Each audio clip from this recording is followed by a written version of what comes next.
Mes chers compatriotes, notre pays est en train d'être détruit sous nos yeux. Il est impératif d'agir sans tarder pour empêcher l'irréparable, à savoir la balkanisation du Congo. Une menace imminente qui met en péril notre souveraineté. Nous n'avons plus d'autre alternative. Il est temps de sauver notre nation du spectre d'effondrement. Depuis le 30 juin 1960, notre pays n'a jamais affronté un défi aussi existentiel. La guerre qui ravage actuellement notre territoire menace l'unité de notre nation.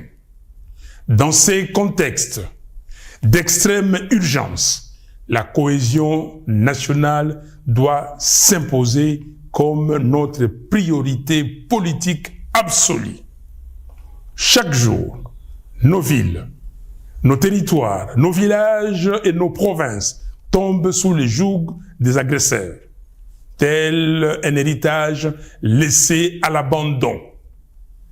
Combien de morts faudra-t-il encore pour que nous prenions pleinement conscience de l'urgence d'unir nos forces, de transcender nos divergences et de trouver une solution pour préserver les 2 345 410 km² de notre territoire.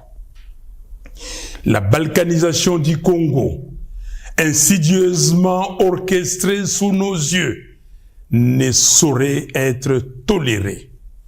C'est un projet ignoble, une profanation de l'héritage légué par Simon Kimbangu et Patrice Lumumba.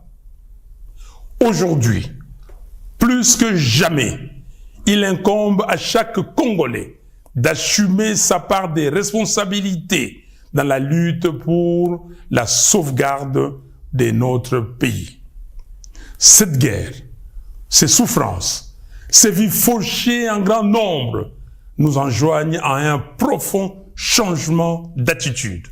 Nous ne pouvons plus nous permettre l'inaction ni la complaisance. Il est de notre devoir de contrer ceux qui cherchent à diviser notre peuple et à nous précipiter vers notre propre perte. Face à l'ampleur du désastre, la division interne est un luxe que nous ne pouvons plus nous offrir. L'initiative congolo-congolaise, que nous qualifions de processus de Kinshasa, proposée par la CENCO et l'ECC, constitue une opportunité historique pour mettre fin à la guerre et reconstruire notre pays. Ce projet ne se limite pas à un simple appel à la paix. Il incarne une profonde refonte de notre approche politique, une véritable révolution dans notre manière de vivre ensemble. Je lance donc un appel ferme à tous les Congolais, quelles que soient leurs appartenances, à se rallier à cette dynamique de réconciliation et de cohésion nationale.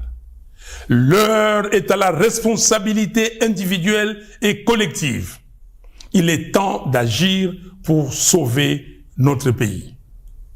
J'exhorte Corneille Nangaa à déposer les armes, à faire prévaloir l'intérêt supérieur de la nation, en pensant à l'intégrité de notre territoire national et surtout à reconnaître les droits inaliénables à la vie de ses frères et sœurs.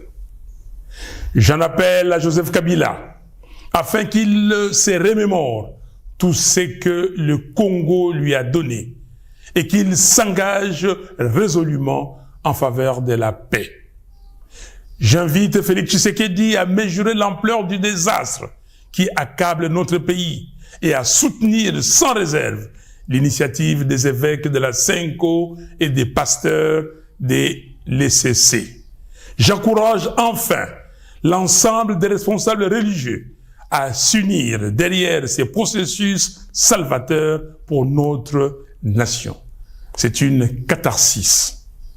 Mes chers compatriotes, il est impératif que nous agissions sans délai pour mettre un terme à la guerre, stopper les massacres des Congolais, en finir avec les déplacements forcés de nos concitoyens, restaurer l'intégrité de notre territoire et alléger les souffrances de notre peuple.